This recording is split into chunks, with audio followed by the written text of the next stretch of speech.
Welcome back. We're now going to do the fourth part and we're going to finish off the drawing. We're going to create a joint on the bottom and then we're going to render this. So the first thing we're going to do is we're going to use the orbit command, O for orbit, and we're going to go around to the bottom. And when we do this, the legs are going to get in the road.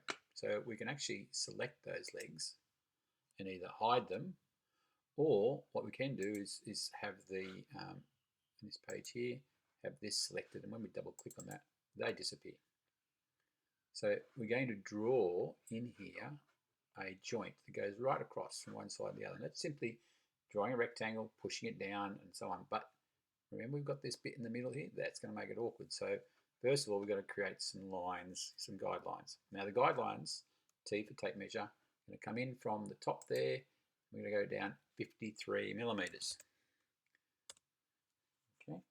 Once we've done that, we're going to go R for rectangle. We're going to go from that corner across to here, and you'll notice it's 120 millimeters wide. In this case, it says minus 13, but we actually want it 10.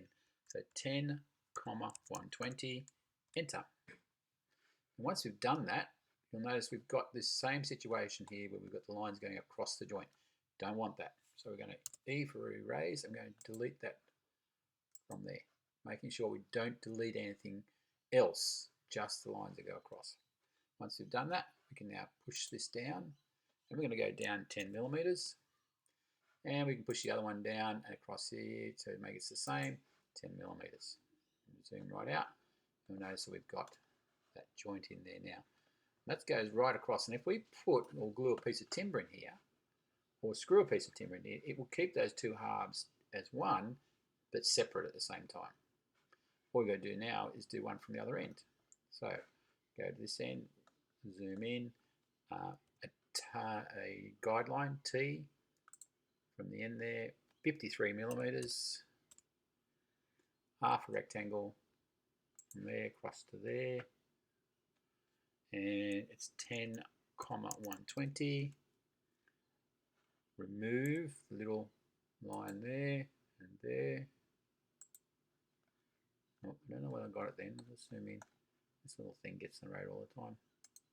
There we go. P for push pull. Go down 10 millimeters. Whoop, that's gone up. So Command Z to undo. Type in 10, enter. It's awkward, isn't it? It's the viewing, it's the way I'm viewing it is the problem. All right, 10, enter. I'm going to look at this from a slightly different angle. That'll make it easier.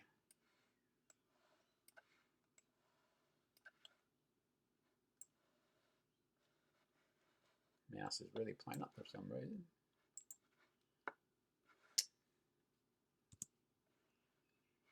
All right, now let's try this at this angle.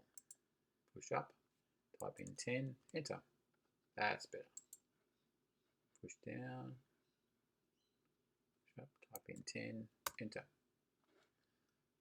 All right, so O for orbit.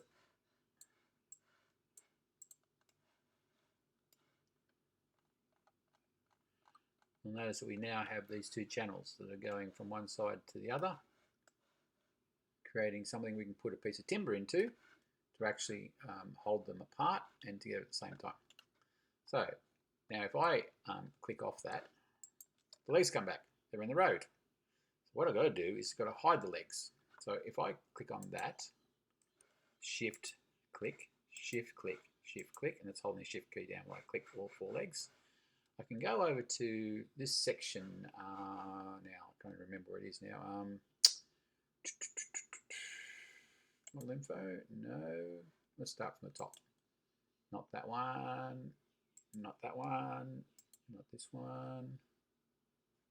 Might be this one.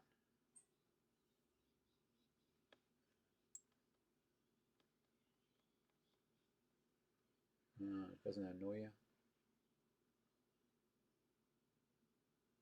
Oh, that's right. Sorry. Control click. Hide. Hides the legs for me. I'll go over it again. So just undo. Select 1, Shift 2, 3, 4. Control click. on one of the objects and hide. They're gone. So what we're going to do is going to zoom right in on one of these grooves here from the top. Well, actually, it's actually from the bottom, isn't it? Zoom in there. I'm going to draw a rectangle from there. Now, notice I'm not in edit mode. The object is not highlighted. So this is a new object. I'm going to just place the cursor on that surface there. Now I know this is 10 millimeters wide and 120 millimeters long. So if I type in 120, 10, that will fill up that base. And when I push that up now and touch this top surface, it does a little chunk of timber that fills the gap. Now I want to make that a component. Actually, just a group. Triple click, control click, make group, and I can now use the move copy. So that's M Alt to place one in there. I've now got a piece of timber going across. Now before we go any further, we're going to render this. Now rendering is just simply a fancy word for colouring in. We're going to use the paintbrush tool. We're going to choose woods. Now you'll find woods, if you go to materials, and normally it goes to that one, but if you go to this one, it allows you to look for different types of textures.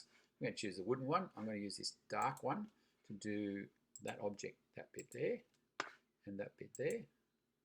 And when I turn the legs in, I'm going to use the same color again. I'm going to use a lighter color for the rest of it. Okay, now done that. If I click off that now, legs, where are they? I can't see them. However, if we go back to here, you'll notice there is a little thing that says hidden objects. Now, if I click on that, the legs come back, but they're invisible. So what we do is we select them now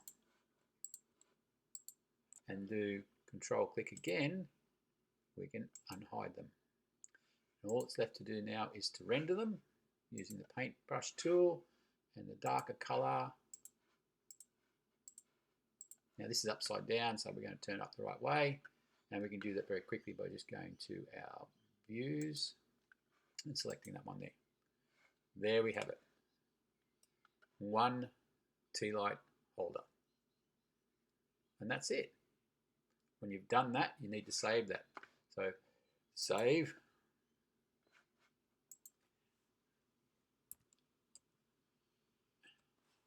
Tealight, GHT. I'm going to put 2019. I'm going to put B because I've actually done 2 of these. And go OK. Now it's going to look around in your hard drive for somewhere to, sorry, your Google Drive to find somewhere to put this. So it's just looking at the moment. It'll pop up in a sec. There it goes. I have a folder called SketchUp Models. I just click on that folder. You'll notice the select is available. Select that, and it saves it in that folder for me.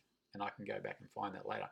In fact, I can do that right now. I can go click up here, and we can go for Google Drive, open up SketchUp Models, open that one up there.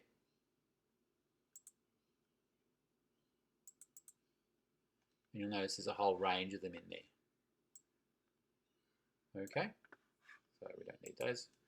And we're done. We've saved it, got the right name, we've finished it, and that's it.